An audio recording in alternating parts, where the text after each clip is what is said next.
Ready for a deep dive with a London twist.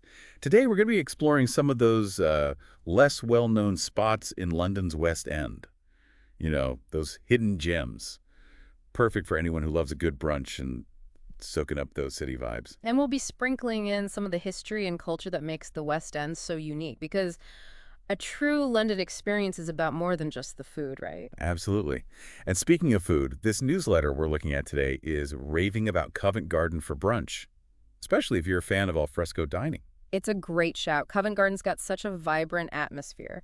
And it's steeped in history, too. It actually used to be a bustling fruit and vegetable market. Really? Wow, I never knew that. Yeah. And now it's this really cool mix of street performers and shops and, of course, amazing places to eat. I love that blend of old and new.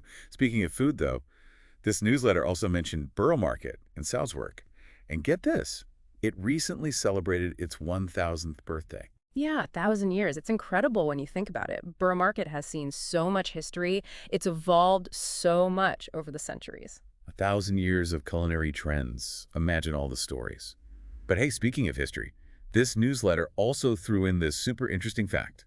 Did you know that the world's very first public aquarium opened in London way back in 1853? I did, yeah. I think it just goes to show how London has always had this fascination with the natural world. From bustling markets to the depths of the ocean, London really does have it all, doesn't it? Something else caught my eye in this newsletter was talking about the street art scene in London, especially in the East End. Have you spent much time over there? Oh, absolutely. The East End is fantastic for street art. It's like a constantly changing outdoor gallery. I love that. Yeah, and it's so interesting to see how it reflects what's going on in the city, socially and politically. It's a really powerful way for people to express themselves. It really is.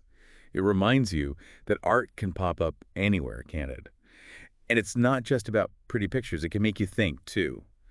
But let's switch gears for a second. This newsletter also mentioned another historical spot, Petticoat Lane Market. Ah, Petticoat Lane. It's incredible to think about everything that market has seen over the years. I mean, it goes all the way back to the Great Plague. It even survived the Blitz.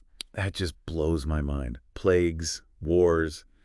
It makes you realize how different life must have been back then. It really does give you a new perspective, doesn't it? And speaking of traditions that have stood the test of time, we can't forget about those scones. This newsletter actually included a recipe from Jamie Oliver. Oh, I saw that. Yeah. I do love a good Jamie Oliver recipe. And his scones are always a winner. They're so simple, but so delicious. They really are. And scones are such a classic part of British culture, especially in London. There's just something so comforting about them, like a little taste of history. It really is amazing when you think about all the history, and we've only just scratched the surface of London's West End.